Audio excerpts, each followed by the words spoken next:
საქართველოში საყოველთაო კარანტინი ცხადდება, ქვეყანა ცხოვრების ახალ რეჟიმზე დილით გადავა, ზუსტად 25 საათში კი კომენდანტის საათიც ამოქმედდება, რაც იმას ნიშნავს, რომ საღამოს 9-დან დილის 6 საათამდე მოქალაქეებს ქუჩაში ნებისმიერი გადაადგილება აეკრძალებათ.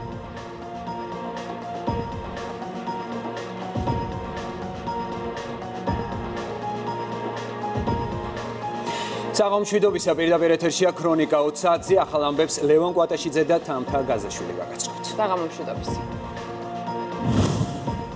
მსოფლიოში კორონავირუსით დაინფიცირებულთა და გარდაცვლილთა რაოდენობა ყოველ წუთს იზრდება. როგორ ცხოვრობენ ქვეყნები პანდემიის რეჟიმში და სად არის ყველაზე მძიმე მდგომარეობა? საგანგებო მდგომარეობის შემდეგ საქართველოში საყოველთაო კარანტინიც ცხადდება, ამოქმედდება კომენდანტის საათიც. გამკაცრებული წესები პანდემიის წინააღმდეგ ბრძოლის პროცესში. დღემერვე მარნეული და ბოლნისი კარანტინის რეჟიმში რჩება. წითელ ზონაში სიტუაციას ისევ ჯარი და პოლიცია აკონტროლებს. რა ხდება რეგიონში და როგორია ეპიდემიოლოგიობა? რამდენად ეფექტურია სწრაფი ტესტების გამოყენება კორონავირუსის გამოსავლენად, როგორია მთავრობის გეგმა და ინფექციონისტების პოზიცია. პროდუქტებზე ფასების თვითნებურად გაზრდის შემთხვევაში შესაძლოა სანქციები ამოქმედდეს, მთავრობა კონტროლს ამკაცრებს. როგორია საქართველოში COVID-19 ინფიცირების სტატისტიკა, რა ვითარება თბილისსა და რეგიონებში, მაკუნა აბულაძე, ქეთი გრიგორაშვილი, ნარუკა ქაჯაია და დავით ყურაშვილი ქვეყნის სხვადასხვა წერტილიდან უახლეს ცნობებს მოგაწვდიან. გამოიყენებს თუ არა საქართველოს სწრაფ ტესტებს კორონავირუსის გამოსავლენად, ასევე გაიზარდა თუ არა პროდუქტებზე ფასები. ლევან მორჩიაშვილი და თამთა ასანიძე გაგარკვევთ დეტალებში. რა ხდება მსოფლიოში? ვაშინგტონიდან დემნა დევდარიანი, ბრიუსელიდან ქეთევან ქარდავა, მოსკოვიდან თამარ გოცირიძე შემოგვიერთდებიან. ინფიცირებული და პრემიერის შეფასებით გავრცელების შემაშფოთებელი დინამიკა. ასეთია COVID-19 შესახებ საქართველოს ბოლო მონაცემები. ქვეყანაში დღეს პირველად მედპერსონალის დაინფიცირების შემთხვევა აღირიცხა. ამ ეტაპზე კარანტინის რეჟიმშია 4978 ადამიანი. სტაციონარში მეთვალყურეობის ქვეშ რჩება 266 პაციენტი. ნეგატიური ტენდენცია მსოფლიოშიც COVID-19 ინფიცირებულია 723,190 ადამიანი. 35004 გარდაიცვალა. 157,072 კი გამოჯანმრთელებულია. ინფიცირების მასშტაბით პირველ ადგილზეა ისევ ამერიკა, შემდეგ მოდის იტალია, ესპანეთი და ჩინეთი, საიდანაც ვირუსი თავდაპირველად გავრცელდა. კორონავირუსის სტატისტიკამ ქვეყანაში განსაზღვრა ცხოვრების ახალი რეჟიმი, რომელიც ხვალიდან ამოქმედდება. საგანგებო მდგომარეობის შემდეგ საქართველოში საყოველთაო კარანტინი ცხადდება. ამასთან საღამოს 21 საათიდან დილის 6 საათამდე იმოქმედებს კომენდანტის საათიც. მიღებული ზომების საზოგადოებას გააცნო პრემიერმა, რომელმაც თქვა, რომ დღეს არის პირველი შემთხვევა, როდესაც ერთად 3 პაციენტი დაინფიცირების წყარო არ ვიცით. ქეთი გრიგორაშვილი გაგვაცნობს უფრო მეტ საკარანტინო რეჟიმის შესახებ. ქეთი უფრო დეტალურად რომ მოგვიყვე და გააცნო ასევე მაყურებელს, რა წესებს უნდა დავემორჩილოთ დღეიდან. ლევან, რამდენიმე პუნქტიანია ის შეზღუდვები, რომელიც ხვალ დილის 8 საათიდან შევა ძალაში. პირველ რიგში კიდევ ერთხელ მინდა გავიმეორო, რომ დარჩით სახლში, თუმცა თუ გადაუდებელი აუცილებლობა არსებობს, გარეთ გამოსულს აღარ დაგხვდებათ საზოგადოებრივი ტრანსპორტი, მათ შორის არის მეტროც. გადაადგილება დასაშვებია მხოლოდ მსუბუქი ავტომობილით, ტაქსით, თუმცა ამ შემთხვევაშიც გავითვალისწინეთ, რომ უნდა ვისხდეთ ავტომობილის უკანა სავარძელზე და არა უმეტეს 2 პირისა. მაგრამ არის კიდევ ერთი თუმცა, ხვალიდან კონკრეტულად კი 21 საათიდან ამოქმედდება ეგრეთ წოდებული საკომენდანტო საათი დილის 6 საათამდე, რაც იმას ნიშნავს, რომ ნებისმიერი გადაადგილება იქნება აკრძალული. გარდა კონკრეტული გამონაკლისებისა, მაგალითად, ჩვენ მედიის წარმომადგენლებს დაგვირიგდება სპეციალური საშვები, რითიც დღის ნებისმიერ მომენტში შეუფერხებლად შევძლებთ გადაადგილებას, რა თქმა უნდა, უსაფრთხოების ყველა ზომის დაცვით. ეგრეთ წოდებული კომენდანტის საათის დროს იმუშავებს მხოლოდ სააფთიაქო ქსელები. ასევე გავითვალისწინეთ, რომ ნებისმიერი გადაადგილებისას თან ვიქონიოთ პირადობის დამადასტურებელი მოწმობა და რაიმე პრობლემის შემთხვევაში დავრეკოთ ცხელ ხაზზე 144. უფრო ვრცლად და დეტალურად შეზღუდვების შესახებ პრემიერ-მინისტრისგან მოვისმინოთ. სრულად იკრძალება ნებისმიერი ტიპის საზოგადოებრივი ტრანსპორტით, მათ შორის მეტროთი. გადაადგილება როგორც ქალაქებსა და მუნიციპალიტეტების შიგნით, ასევე ქალაქებს შორის. დასაშვებია მხოლოდ მსუბუქი ავტომობილებით, მათ შორის ტაქსით, მგზავრობა მხოლოდ იმ შემთხვევაში თუ გათვალისწინებული იქნება ჯანდაცვის სამინისტროს რეკომენდაცია და ავტომობილში იქნება მხოლოდ 3 ადამიანი, მათ შორის მხოლოდ იმ შემთხვევაში თუ 2 ადამიანი იქნება უკანა სავარძელზე. იკრძალება 3-ზე მეტი პირის თავშეყრა გარდა სასურსათო მაღაზიებისა და აფთიაქებისა, სადაც სავალდებულოდ დაცული უნდა იყოს 2 მეტრის სოციალური დისტანცია. აკრძალულია 70 წელზე ზემოთ ჩვენი მოქალაქეების სახლიდან გასვლა, გარდა იმ შემთხვევებისა, როდესაც ისინი მიდიან უახლოეს სასურსათო მაღაზიაში, უახლოეს აფთიაქში ან უახლოეს სამედიცინო დაწესებულებაში. იმ შემთხვევაში თუ ჩვენი 70 წელს გადაცილებული მოქალაქეები არიან მარტოხელები, მათ ვალდებულება აქვს, რომ დაეხმაროს ეკონომიკის სამინისტრო, ჯანდაცვის სამინისტრო და ადგილობრივი მუნიციპალიტეტები. 21 საათიდან იკრძალება როგორც ქვეითად, ისე ტრანსპორტით ქალაქებში და ქვეყნის მასშტაბით გადაადგილება დილის 6 საათამდე. ფაქტობრივად, კიდევ ერთხელ ხაზგასმით აღნიშნავ, ფაქტობრივად ეს ნიშნავს, რომ ქვეყნის მასშტაბით 21 საათიდან დილის 6 საათამდე ცხადდება ეგრეთ წოდებული საკომენდანტო საათი. საგანგებო მდგომარეობის გამკაცრებული პირობების კონტროლის და ამ პირობების შესრულების მიზნით, ასევე პირველადი თერმოსკრინინგის მიზნით მოეწყობა საკონტროლო პუნქტები. შემდეგ ქალაქებში თბილისში, ბათუმში, ქუთაისში, რუსთავში, ფოთში, ზუგდიდში და გორში ამ ქალაქების ადმინისტრაციული საზღვრების კონტროლის მიზნით. ამ ღონისძიებას განახორციელებს შინაგან საქმეთა სამინისტროს ძალები და მასთან ერთად ჩართული იქნებიან თავდაცვის სამინისტროს შესაბამისი უწყებები. ძალზედ მნიშვნელოვანი პუნქტი. ნებისმიერი მოქალაქე ნებისმიერ დროს ქალაქში გადაადგილების პირობებში თან უნდა ჰქონდეს ამ მოქალაქეს პირადობის დამადასტურებელი დოკუმენტი. ჩვენი მთავრობის პასუხისგებლობა არის ჩვენი მოქალაქეების ჯანმრთელობა და ჩვენ ვართ დარწმუნებული, რომ როდესაც საკითხი ეხება საქართველოს მოქალაქის სიცოცხლეს და მის ჯანმრთელობას, ჩვენ ყოველთვის ვიპოვით შესაბამის კომპრომის ეკლესიასთან, იმიტომ რომ მე ვერ წარმომიდგენია ისევე როგორც რიგით ადამიანს, რიგით მოქალაქეს, რიგით მრევლს, რიგით ქრისტიანს ვერ წარმომიდგენია რა შეიძლება იყოს ადამიანის სიცოცხლეზე უფრო მაღალი ფასეულობა, როგორც მთავრობისთვის, ასევე ეკლესიისთვის. შევინარჩუნოთ სიმშვიდე, არ მივაწყდეთ მაღაზიებს და პირველ რიგში გავუფრთხილდეთ ერთმანეთის ჯანმრთელობას. ეს ვიცე-პრემიერის მაია წკიტიშვილის სიტყვებია. ინფრასტრუქტურის მინისტრის განმარტებით ამ დროის მდგომარეობით არც ერთ ეტაპზე პროდუქტების დეფიციტი ქვეყანაში არ იქნება, ამიტომ პანიკა ამ მხრივ სრულიად უსაფუძვლოა. მაია წკიტიშვილის თქმით, არ ჩერდება ქვეყნისთვის სტრატეგიული და მნიშვნელოვანი ინფრასტრუქტურული სამუშაოები და მუშაობას არ წყვეტენ ქარხნებიც. რა თქმა უნდა, ისინიც ვალდებულები არიან, რომ დაიცვან მსოფლიო ჯანდაცვის ორგანიზაციის რეკომენდაციები. ჩვენი ქვეყნისთვის სტრატეგიულად მნიშვნელოვანი დარგები, სტრატეგიულად მნიშვნელოვანი საწარმოები, გარკვეული ეკონომიკური აქტივობა, რომელიც არის დასაშვები და შესაძლებელი, რომ წარიმართოს ჯანდაცვის სამინისტროს მიერ დადგენილი სტანდარტების შესაბამისად, იქნება ნებადართული. ეს ეხება როგორც უკვე აღნიშნე სტრატეგიულ დარგებს, როგორიც არის ტელესაკომუნიკაციო სივრცე, მობილური კავშირგაბმულობის ოპერატორები, საბანკო სფერო, ასევე ბუნებრივია, ეს არის როგორც იცით უკვე სასურსათო და სააფთიაქო ქსელი და მათი მოწოდების ჯაჭვი.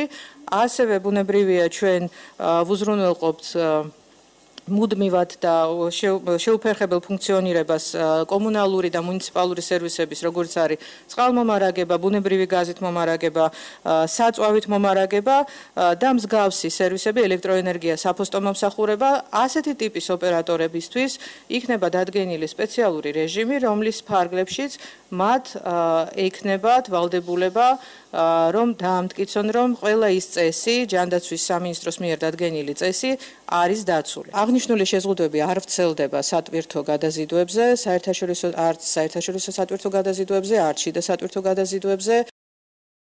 კონკრეტულ შეზღუდვებზე და უპრეცედენტო გადაწყვეტილებაზე ისაუბრა კიდევ ერთმა ვიცე-პრემიერმა თია წულუკიანმა, როგორც მან აღნიშნა, მისი განმარტებით უწყების 780 თანამშრომელი შემდეგი კვირების განმავლობაში საპატიმროების შენობებში იცხოვრებს, რაც მინიმუმამდე დაიყვანს იმის რისკს, რომ საშელახსოვრების დაწესებულებაში ვირუსმა შეაღწიოს. ასევე ვიცე-პრემიერის ინფორმაციით, ქართული საპატიმროების სისტემა იქნება სრულად მზად იმისთვის, რომ მიიღოს პირები, რომლებიც განმეორებით დაარღვევენ შეზღუდვების წესებს, ამისთვის თია წულუკიანის განმარტებით ცალკე გამოიყოფა დაწესებულება. შერჩეული იქნა 780 თანამშრომელი, რომელიც გუშინ გამოცხადდა სამსახურში საპატიმროების ტერიტორიაზე, სადაც ისინი ჩვეულებრივ დროს მუშაობენ, ანუ პერიმეტრის შიგნით და ისინი მომდევნო კვირების განმავლობაში აღარ წავლენ შინ. იმისათვის, რომ არც ჩვენ და არც პატიმრებს არ ქონდეთ იმის განცდა, რომ გარედან რომელიმე ინსპექტორ კონტროლორი მოახდენს ვირუსის შეტანას შიგნით. ანუ 400-ზე მეტი ადამიანი იქნება თითოცლაში, დაახლოებით 400, შემდეგ დაისვენებს საპატიმროს ტერიტორიაზე, მათთვის სპეციალურად შექმნილ ყაზარმულ სივრცეში, მათ ექნებათ სამჯერადი უფასო კვება და რა თქმა უნდა ის უფლებები, რაც პატიმარს არ აქვს, რადგან ისინი რა თქმა უნდა არ არიან თავისუფლება აღკვეთილი პირები. ყველა სანოტარო ბიურო საქართველოში იუსტიციის სამინისტროს გადაწყვეტილებით დაიკეტა და ისინი დაკეტილი დარჩება ხვალაც. ასევე დღეს დახვალ დაკეტილი იქნება, არის და იქნება ყველა ფრონტ ოფისი რეესტრებისა და იუსტიციის სახლებისა, მაგრამ აქვე მინდა უთხრა მოქალაქეებს, რომ ეს არ იქნება ჩვეულებრივი რეჟიმი, რადგან მე ეს ერთხელ უკვე განვაცხადე და კიდევ ერთხელ ვიტყვი, სერვისების გაცემა უნდა გაგრძელდეს, მათ შორის სანოტარო მომსახურების. ჩვენ დაგვჭირდება დღევანდელი და ხვალინდელი დღე იმისთვის, რომ უკვე შევძლოთ ხვალ დღის ბოლოს გამოვაქვეყნოთ ის თავისებურებები და განსაკუთრებული პირობები, რომლებშიც ნოტარიუსები, იუსტიციის სახლები, რეესტრები გააგრძელებენ შეძლების დაგვარად მუშაობას იმისთვის, რომ თქვენ სასიცოცხლოდ მნიშვნელოვანი სერვისების მიღება მიუხედავად ყველაფრისა მაინც შეძლოთ. ის შეზღუდვები, რაც მოისმინეთ მთავრობის წარმომადგენლებისგან, ხვალ დილის 8 საათიდან შევა ძალაში, ასე რომ დავრჩეთ სახლში და შევასრულოთ რეკომენდაციები. ზედმიწევნით მივყვეთ დადგენილ წესებს და შეზღუდვებს, წინააღმდეგ შემთხვევაში პასუხი უკვე კანონის წინაშე უნდა ვაგოთ. მადლობა, მთავრობის ახალი რეგულაციები ქეთევან გრიგორაშვილმა გაგვაცნო. და დღის მთავარ თემაზე საუბარს განვაგრძობთ სტუმართან. მაია ცქედიშვილი, ვიცე-პრემიერი, რეგიონული განვითარების და ინფრასტრუქტურის მინისტრი გვერდდება ახლა პირდაპირ ეთერში. მოგესალმებით, ქალბატონო მაია, მადლობა რომ მონაწილეობთ გადაცემაში. მოგესალმებით. პირველ რიგში საზოგადოება, მათ შორის ალბათ ჩვენს მსგავს მკაცრ ზომებს ველოდით უფრო პიკური პერიოდისათვის. ის რომ ხვალიდან დღის გარკვეულ მონაკვეთში იმოქმედებს კომენდანტის საათი, ნიშნავს თუ არა იმას, რომ უკვე ვართ ფაქტობრივად ამ კრიტიკულ ფაზაში. პირველ რიგში მოგესალმებით, რა თქმა უნდა და მინდა ავხსნა, რომ როგორც იცით, ჩვენ თანმიმდევრულად და გეგმაზომიერად ვიღებდით სხვადასხვა ზომებს, სხვადასხვა ტიპის შეზღუდვებს და ეს შეზღუდვები ყოველთვის იყო მიმართული პრევენციაზეც პირველ რიგში ვირუსის გავრცელებაზე და მეორე მხრივ, რა თქმა უნდა, თითოეული შეზღუდვა, რომელსაც ჩვენ საზოგადოებას ვთავაზობდით, არ იყო ჩვენთვის ყველაზე სასურველი გამოსავალი, ამიტომ ჩვენ ყოველთვის ვცდილობდით, რომ ფრთხილად, გარკვეული სიფრთხილით, წინ დასახედულობით შემოგვეტანა ესა თუ ის ამა თუ იმ სახის შეზღუდვა და ბუნებრივია, ყველა ეს შეზღუდვა იყო იმაზე მიმართული, რომ ჩვენ შეგვემცირებინა რისკები ვირუსის გავრცელების. ამ შემთხვევაში თქვენ გახსოვთ, რომ ჩვენ ასევე გვქონდა საუბარი იმაზე, რომ იმ შემთხვევაში თუ ჩვენ უკვე აღმოჩნდებით სხვა ეპიდემიოლოგიურ ვითარებაში, როდესაც საფრთხეები გაიზრდება ან დაავადების გავრცელების შესაბამის ეტაპზე აღმოჩნდებით, ბუნებრივია ჩვენ მანამდე ვაფრთხილებთ საზოგადოებას, რომ შესაძლოა ზომების გამკაცრება იყოს საჭირო. ამ შემთხვევაშიც მიუხედავად იმისა, რომ ჩვენ ჯერ შესაძლოა ბევრ ქვეყანასთან შედარებით ჯერ კიდევ არ გვაქვს მძიმე სტატისტიკა, მაგრამ ასი შემთხვევა საქართველოსთვის არ არის ცოტა. გარდა ამისა, როგორც იცით, ასევე ჩვენ სამწუხაროდ გვაქვს 3 შემთხვევა, რომლის პირველ წყაროც არ არის დადგენილი და გარდა ამისა, 3-ვე ამ შემთხვევაში არის საკმაოდ მაღალი კონტაქტების რისკი უშუალოდ იმ პაციენტების მხრიდან. თავისთავად ეს ფაქტი ნიშნავს უკვე იმას, რომ საზოგადოებაში არის შიდა გავრცელების მაღალი რისკი, არსებობს შიდა გავრცელება და ეს ნიშნავს იმას, რომ უკვე შემთხვევების რაოდენობა შეიძლება იმატოს ძალიან ბევრად უფრო მაღალი სიჩქარით იმასთან შედარებით თუ რაც სწორედ ამ თემაზე მინდა კითხოთ დღეს პირველად დაუდასტურდა კორონავირუსი ქალბატონო მაია მედპერსონალს. ეს იყო მთავარი მდგენელი რეალურად თქვენთვის, რომ გაგემკაცრებინათ ზომები თუ ეს სტატისტიკას ინფიცირებულთა 100-მდე გაზრდას უკავშირდება. ეს არის ერთ-ერთი მდგენელი, ეს არ არის მთავარი და გადამწყვეტი. ყველაფერი ერთად ერთობლივად უნდა გამიხილოთ ყველა ეს საკითხი. როგორც იცით, არაერთხელ გვითქვავს, რომ ყველა ის ნაბიჯი, რომელიც ჩვენ დღემდე გვაქვს გადადგმული, არის კონსულტაციის შედეგი სპეციალისტებთან, ეპიდემიოლოგებთან და ჩვენ ჯანდაცვის სპეციალისტებთან. შესაბამისად, თითოეული ნაბიჯი არის უკვე როგორც აღნიშნე, კონკრეტული, თანმიმდევრული და თანაზომადი იმ საფრთხეებისა, რა საფრთხეების წინაშე შეიძლება აღმოჩნდეთ. მნიშვნელოვანია ის, რომ ჩვენ გადავდგათ ზომები იმაზე ადრე, ვიდრე ეს შეიძლება თვალსაჩინოდ გამოჩნდეს. რის თქმა უნდა, რომ ძალიან ბევრ ქვეყანაში, როგორც ხედავთ უკვე, სადაც გეომეტრიული პროგრესიით იზრდება შემთხვევების რაოდენობა და სადაც უკვე მკაცრი კარანტინი ან მკაცრი ზომები არის უკვე არა პრევენციული ღონისძიება, არამედ გამოძახილი იმ ვითარებისა, რომელიც იმ ქვეყნებში არის, ჩვენ შემთხვევაში ჩვენ თავიდანვე წინ ვუსწრებდით ეპიდემიის გავრცელებას თვითონაბიჯით და სწორედ აქედან გამომდინარე აი ამ გააზრებული და თანმიმდევრული წინ დახედული პოლიტიკის შედეგია ის, რომ ჩვენ დღეისთვის მაშინ როდესაც უკვე პირველი შემთხვევის დაფიქსირებიდან თვეზე მეტია გასული, ჩვენ დღეს გვაქვს 100 შემთხვევა და არა ასობით ან 1000-ობით შემთხვევა. აი წინ დახედულობა ახსენეთ ქალბატონო მაია, დიახ. და ამასთან დაკავშირებით მინდა საკმაოდ სენსიტიურ თემას შევეხო. დიახ, აქვე განავრცეთ კითხვაზე პასუხის გაცემის დროს რისი თქმაც გსურდათ და აქვე აუცილებლად უნდა კითხოთ. აი დღეს უკვე პრემიერ-მინისტრმა თქვა, რომ სწრაფი ტესტები, რაც სენსიტიური თემა არის, მესმის, არ არის ეფექტური და ამის საჭიროება არ დგას ქვეყანაში. ეს იყო პრემიერის სიტყვები. ეს არის თემა, რომელიც დისკუსიის საგანი გახდა, ამიტომ მე მინდა რომ მეტი სიცხადე შევიტანოთ ამ საკითხში, რას ნიშნავს ეს განცხადება, ანუ ქვეყანა შეისყიდეს მსგავსი ტიპის ტესტებს, თუ არა. თუ კი, მაშინ როდესაც წინ დახედულობაზე ვსაუბრობთ, ალბათ ტესტებზეც უნდა მეტი განმარტება გავაკეთოთ. გიპასუხებთ? აუცილებლად გიპასუხებ ტესტებზეც, მაგრამ თუ შეიძლება, მოდით მე მინდა რომ საზოგადოებისთვის ძალიან მნიშვნელოვანია ამ ეტაპზე საზოგადოების ინფორმირებულობა და ძალიან მნიშვნელოვანია, რომ ჩვენ ყველას ძალიან კარგად გქონდეს გააზრებული, თუ რამდენად დიდი გავლენა შეიძლება გქონდეს ჩვენი თანამოქალაქეების ბედზე, სიცოცხლეზე და ჯანმრთელობაზე თითოეულ იმ ქმედებას, რომელსაც ჩვენ განვახორციელებთ. ამ შემთხვევაში ძალიან რთულია ქმედება, იმიტომ რომ საფრთხე თითქოს უხილავია და აქედან გამომდინარე რთულია გაზომვა ხანდახან იმ ჩვენი გადაწყვეტილებების და ამ დაუფიქრებელი გადაწყვეტილებების შედეგებისაც მათ შორის. ამიტომ მნიშვნელოვანია და კარგად გვესმოდეს რასთან გვაქვს საქმე. შესაბამისად, როგორც აღნიშნე, შიდა გავრცელება ეს არის უკვე ისეთი ეტაპი, სადაც არის ძალიან მაღალი რისკები გავრცელების. აქედან გამომდინარე არის საჭირო კიდევ უფრო მეტად შეიზღუდოს სოციალური დისტანცია, ის კონტაქტები, რომელიც არის ვირუსის გადადების და სწორედ აქედან გამომდინარე იქნა მიღებული ჩვენს მიერ გადაწყვეტილება შემდგომი შეზღუდვების მიღების თაობაზე. ამ მიმართულებით, როდესაც ჩვენ საუბრობთ დაავადების პრევენციაზე, ყველა ეს ზომა, როგორც არის ტესტირება, დაავადების ადრეული გამოვლენა, ასე ვთქვათ, კარანტინში მოქცევა იმ ადამიანების, რომლებიც იზოლირება იმ ადამიანების, რომლებიც არიან დაავადებულები. ყველა ეს ზომა არის ნაწილი იმ საერთო გეგმისა, იმ ღონისძიებების კომპლექსისა, რომელიც გატარებაც არის საჭირო იმისთვის, რომ ჩვენ მალე დავამარცხოთ ეპიდემია.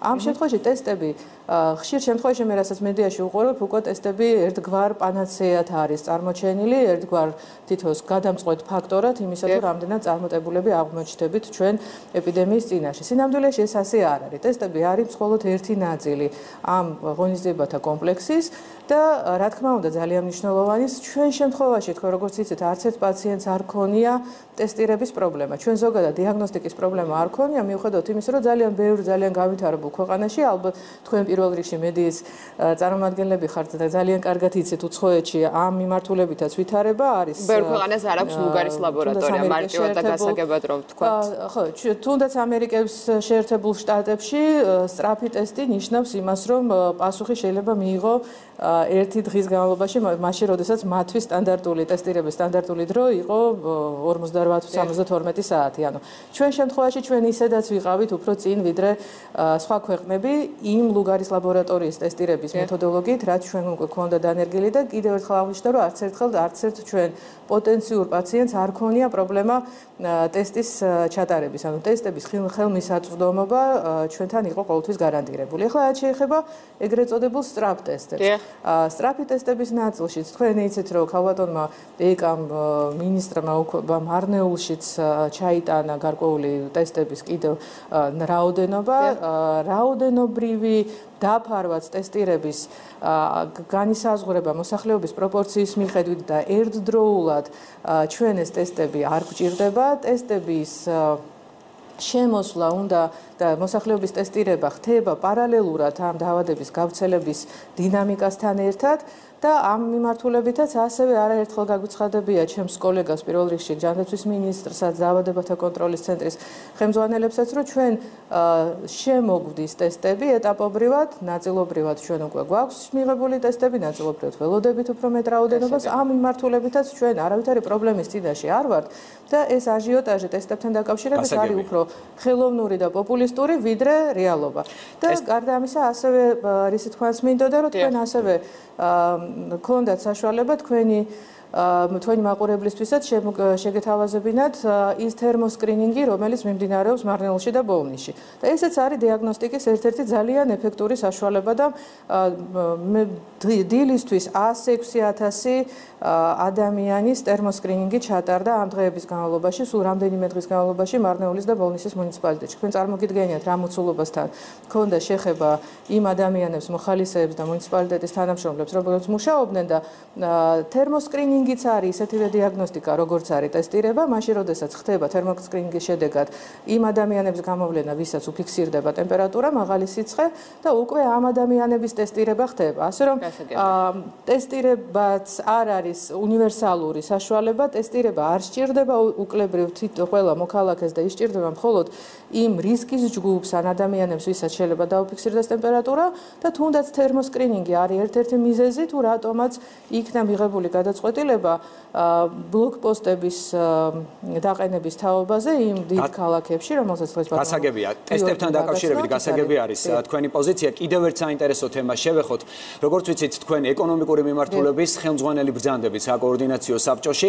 დღეს პრემიერმა თქვა, რომ სია განისაზღვრება იმ საწარმოების, რომლებიც კარანტინის რეჟიმშიც კი გააგრძელებენ საქმიანობას. შეგიძლიათ უფრო დეტალური ინფორმაცია რომ მოგვაწოდოთ ამ თემაზე? ბუნებრივია, ძალიან ბევრი კითხვა უკვე ჩემთანაც შემოდის, ძალიან ბევრი კითხვა ჩემს კოლეგებთან და მე მესმის, რომ შესაძლოა გარკვეული პერიოდის განმავლობაში, ბუნებრივია 1-2 დღის განმავლობაში იყოს საზოგადოებაში თუ რა შეიძლება იმუშაოს, რამ არა. მოდით პრინციპულად მივუდგეთ და მე ვეცდები აგეხსნათ პრინციპი ამ საკარანტინო პირობების და ბევრისთვის ეს შეიძლება იყოს უფრო ცხადი. პირველ რიგში აუცილებლად იმუშავებენ სურსათის მაღაზიები და სააფთიაქო ქსელი. ისევე როგორც ბუნებრივია სრული მისაწვდომობა ექნება ჩვენ საზოგადოებას სამედიცინო ობიექტების და სამედიცინო მომსახურებას. გარდა ამისა, რა თქმა უნდა, იმუშავებენ მობილური კავშირგაბმულობის კომპანიები, ტელევიზიები, ბენზინგასამართი სადგურები, ასევე საფოსტო მომსახურება იქნება ხელმისაწვდომი, ყველა ის მუნიციპალური სერვისი, როგორც არის წყალი, დენი, გაზი, ანუ აუცილებელი ინფრასტრუქტურა, რომლის გარეშე ჩვენ ვეღარ ვცხოვრობთ. გარდა ამისა, აუცილებლად, რა თქმა უნდა, როდესაც ვსაუბრობთ სურსათის მომარაგებაზე, მუშაობს მთელი ის მოწოდების ჯაჭვი, რომელიც არის საჭირო სურსათის მაღაზიაში თუ უნდა იყოს პური, ბუნებრივია მუშაობს როგორც პურის საცხობი, ასევე ის თონეები, სადაც პური იყიდება.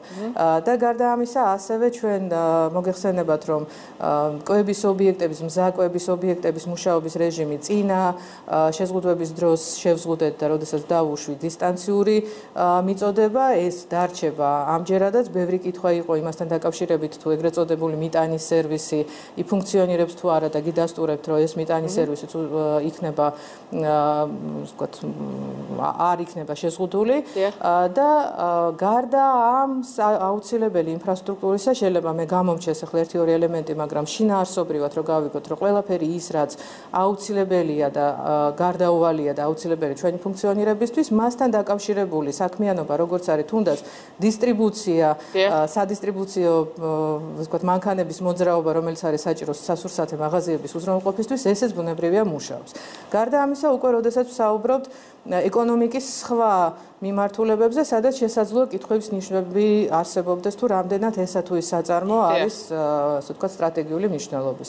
ამ შემთხვევაში ასევე ჩვენ მაგალითისთვის თუნდაც ბოლნისის და მარნეულის მუნიციპალიტეტებზე, სადაც უფრო მკაცრი საკარანტინო პირობები იქნა შემოღებული, იქაც კი ეკონომიკის და სოფლის მეურნეობის სამინისტრო სამინისტროს მიერ იყო განსაზღვრული ის ობიექტები, როგორიც არის მაგალითად თუნდაც მარნეული კონცერნი მარნეული, რომელიც საკონსერვო პროდუქციას აწარმოებს. ხო, ანუ ეს ჩვენ ბუნებრივია ამ ქარხნების და საწარმოების სიას თავიდან ბოლომდე ვერ ჩამოვთვლით. დაახლოებით გასაგები არის ის პროდუქტები. ბუნებრივია. ამიტომ პრინციპულად არის მნიშვნელოვანი, რომ ყველა ის ექსპორტზე ორიენტირებული მსხვილი საწარმო, რომელიც როგორც არის რუსთავის მეტალურგიული საწარმო მაგალითისთვის, ხო, ანუ დიდი საწარმო, რომლის ფუნქციონირების გარეშე შეუძლებელია ჩვენ არ გაჩერდება მსგავსი ჩვენ ბიუჯეტში შემოსავლების.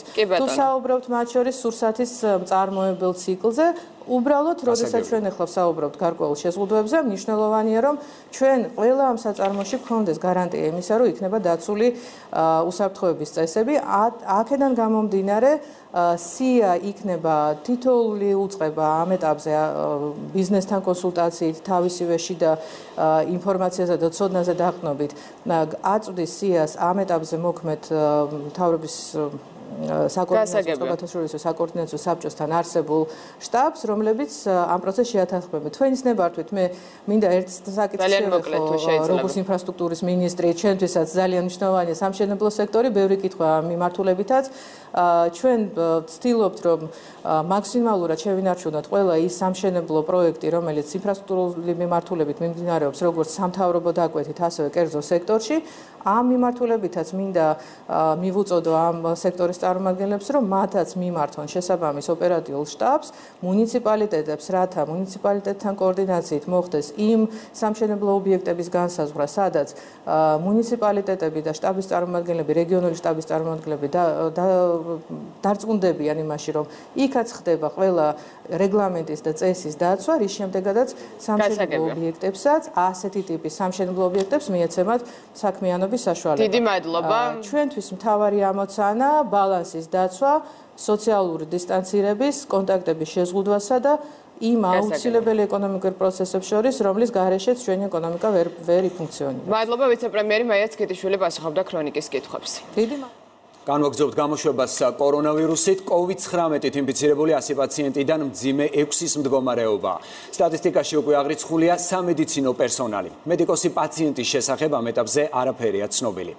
მაკაბულაძე გაგაცნობთ ბოლო ინფორმაციას ქვეყანაში არსებული ეპიდვითარების შესახებ. საღამშვიდობის ამაგა. COVID-19-ის 100 დადასტურებული შემთხვევა, აქედან 1 ექიმი, საბედნიეროდ 18 გამოჯანმრთელებული და კარანტინის რეჟიმში 5000-მდე ადამიანი. ასეთია ის ამ დროისთვის მონაცემები კორონავირუსთან ბრძოლის პროცესში. სულ რამდენიმე წუთის წინ გააკეთა განცხადება ინფექციური საავადმყოფოს სამედიცინო დირექტორმა მარინა ეზუგბაიამ 3 ახალი დამატებითი შემთხვევიდან ისაუბრა იმის შესახებ, რომ 2 პაციენტი სწორედ ინფექციურ საავადმყოფოში მკურნაობს. მისივე განმარტებით ცნობილია ამ 2 ადამიანის წყარო და ისინი წარმოადგენენ ეგრეთ წოდებულ ინგლისის კლასტერის წარმომადგენლების კონტაქტებს და მისივე თქმით მათი მდგომარეობა ამ დროისთვის სტაბილურია. რაც შეეხება საერთო ჯამში ინფექციურ საავადმყოფოში ამ დროისთვის COVID-19-ით ინფიცირებული სულ 31 პაციენტი მკურნაობს. დამატებული 3 პაციენტიდან 2 ჩვენთან არის დადასტურებული. ეს არის როგორც მოგახსენეთ გუშინ აი ინგლისის კლასტერიდან, ინგლისის წყაროდან, აი იმ ჯგუფიდან კიდევ 2. ანუ ამათი წყარო ცნობილია. მესამე პაციენტის შესახებ მე მონაცემები არ მაქვს. ამ 3 ახალი პაციენტის ზოგადი მდგომარეობა არ არის მძიმე. რამოდენიმე პაციენტის უარყოფითი პირველადი პასუხები გვაქვს და ნახოთ ხვალ ალბათ გვეცოდინება განმეორებით პასუხების შესახებ. მარინა ეზუგბაიამ არის სურვა იმ ექიმის შესახებ ესაუბრა, რომელსაც COVID-19 დაუდასტურდა.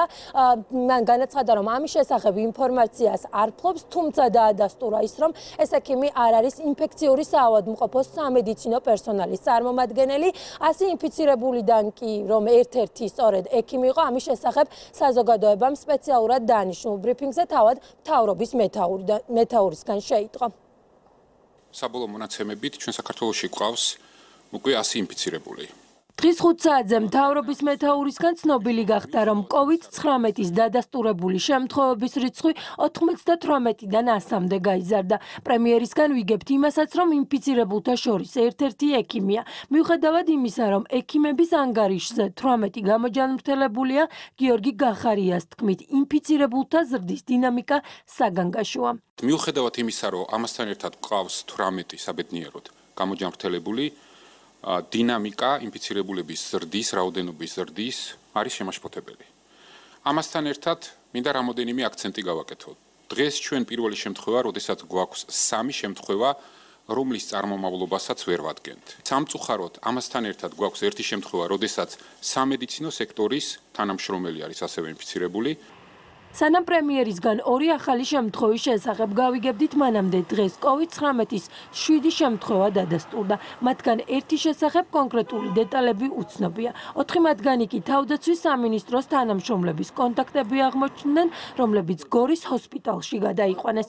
საუნივერსიტეტო კლინიკაში მოთავსდა კიდევ 2, რომლებიც ერთმანეთისგან დამოუკიდებელი შემთხვევებია. რაც შეეხება 100 ინფიცირებულის ჯანმრთელობის მდგომარეობას, ის სტაბილურია გარდა 6 შემთხვევისა, რომელიც ამ დრომდე მძიმეა.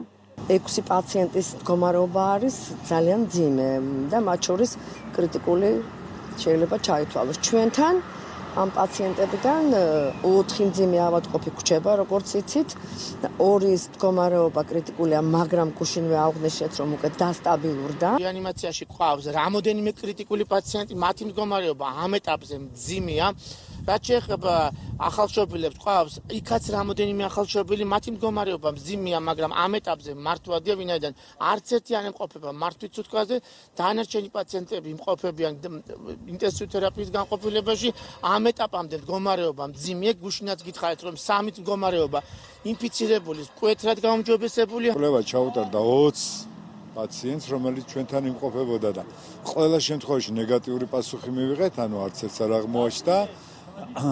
დღეს გაეწერა 5 პაციენტი, კიდევ რამდენიმე წავა, ზოგი კარანტინში, როგორც ვიცით და ზოგი კიდევ თვითიზოლაციაში გადავა. რაც შეეხება რეგიონებს, აჭარაში კორონავირუსი დღეს კიდევ ერთ პირს დაუდასტურდა და ბათუმში სულ COVID-19-ით 8 ინფიცირებულია. როგორც აჭარის ჯანდაცვის მინისტრმა ზაალ მიქელაძემ განაცხადა, ინფიცირებულს კონტაქტი ჰქონდა იმ კლასტერის ერთ-ერთ წარმომადგენელთან, რომელიც ბათუმში გადის მკურნალობას. ეს არის დადასტურებულ იმ 7-დან ერთ-ერთ დადასტურებულ შემთხვევასთან კონტაქტი და არაერთხელ ვამბობთ, რომ ჩვენ ყველა ის შემთხვევა, რაც გვაქვს დადასტურებული, ყველა მათგანთან ყველა საეჭვო კონტაქტს ვიკვლევდით და ვაგრძელებთ ამ კვლევას და იყო რა ეს ადამიანი თვითიზოლაციის რეჟიმში ამ კვლევიდან, მას ჩაუტარდა და არის დადებითი, არის მსუბუქი მიმდინარეობის. დარჩით სახლში და დაიცავით რეკომენდაციები. როგორც აღმოჩნდა, მედიკოსების მთავარი მოწოდება მოქალაქეთა ნაწილისთვის კვლავ შეუსრულებელ ამოცანად რჩება. პოლიციამ ბოლო 24 საათში საგანგებო მდგომარეობის რეჟიმის დარღვევის 121 ფაქტი გამოავლინა. დღეს კიდევ ერთი ახალი ინფორმაციის შესახებ გახდა ცნობილი. ამირან გამყრელიძე და პაატა იმნაძე დღეიდან სატელევიზიო ეთერებში მონაწილეობას აღარ მიიღებენ და ყველა მნიშვნელოვანი ინფორმაცია ამიერიდან დაავადებათა კონტროლის ეროვნული ცენტრის ოფიციალურ ვებ-გვერდზე გამოქვეყნდება.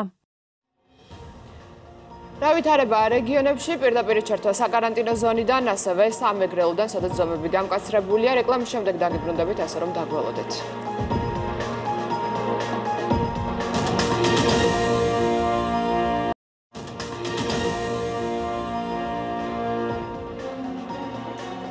რეკლამის შემდეგ ქრონიკა კვლავ პირდაპირ ეთერშია. უკვე მეორე დღეა შეზღუდვები მოქმედებს სამეგრელოში, ფოცა და ზუგდიდში განთავსებულია ბლოკპოსტები, პატრულის თანამშრომლები ამოწმებენ თუ რამდენად იცავენ მძღოლები კორონავირუსის გავრცელების პრევენციისათვის მიღებულ ზომებს. ცნობისთვის რეგიონში აკრძალულია საზოგადოებრივი ტრანსპორტის მოძრაობა, კერძო ავტომობილებით კი მძღოლს მხოლოდ 2 მგზავრის გადაყვანის უფლება აქვს. ფოთში კონტროლის კიდევ ერთი მექანიზმი მოქმედებს, სამართალდამცველები სატვირთო ავტომობილების მძღოლებს ტემპერატურას უზომავენ და გზის გაგრძელების უფლებას მხოლოდ ამის შემდეგ აძლევენ. და რამდენად იცავს მოსახლეობა ტრანსპორტით გადაადგილებისას სოციალურ დისტანციას და როგორია ეპიდმდგომარეობა რეგიონში. ნანუკა ქაჯაია გვერდდება პირდაპირ ეთერში, გისმენთ ნანუკა. ლევან, ბოლო ინფორმაცია, რომელიც ამ წუთებში შემიძლია მოგეწოდოთ სამეგრელოდან არის ის, რომ ყაზარმულზე გადასული ჯარი ხვალ დილიდან ზუგდიდის ქუჩაში გამოჩნდება. ეს გადაწყვეტილება მიიღო ზუგდიდში საგანგებოდ შექმნილმა შტაბმა, რათა უფრო კარგად მოხდეს საზოგადოებრივი წესრიგის დაცვა.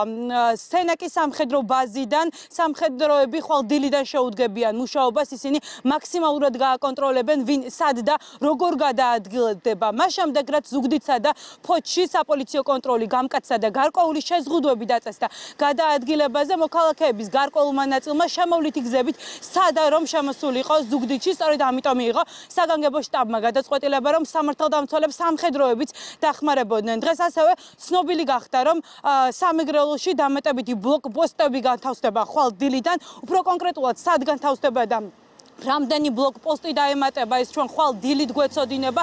დღეს ასევე ცნობილი გახდა ისიც, რომ ყველა ის ადამიანი, ვინც გადაწყვიტავს, რომ შემოვიდეს ზუგდიდში სამედიცინო შემოწმებას გაივლის ბლოკპოსტთან, მას გაუზომავენ სიცხეს და სწორედ ამის შემდგომ ისემენ უფლებას გადაადგილების. მე გეტყვით, რომ საზოგადოებრივი ტრანსპორტი უკვე 2 დღეა გაჩერებულია ზუგდიდში. ჯერჯერობით საგანგებო შტაბს არ მიუღია გადაწყვეტილება, რომ აგრარულ ბაზრობებში შეჩერდეს მუშაობა, რადგან აცხადებენ, რომ ხვალიდან მაქსიმალურად გამკაცრდება კონტროლი, სამხედროების სამართალდამცველებთან ერთად შეეცდებიან, რომ გააკონტროლოს სიტუაცია და საზოგადოებრივი წესრიგი დაიცვან. ჩვენ ახლა ერთ-ერთ გამშვებ პუნქტთან ვიმყოფებით, ერთ-ერთ ბლოკპოსტთან, სადაც ყოველ წუთას აჩერებენ ავტომობილებს და ამოწმებენ.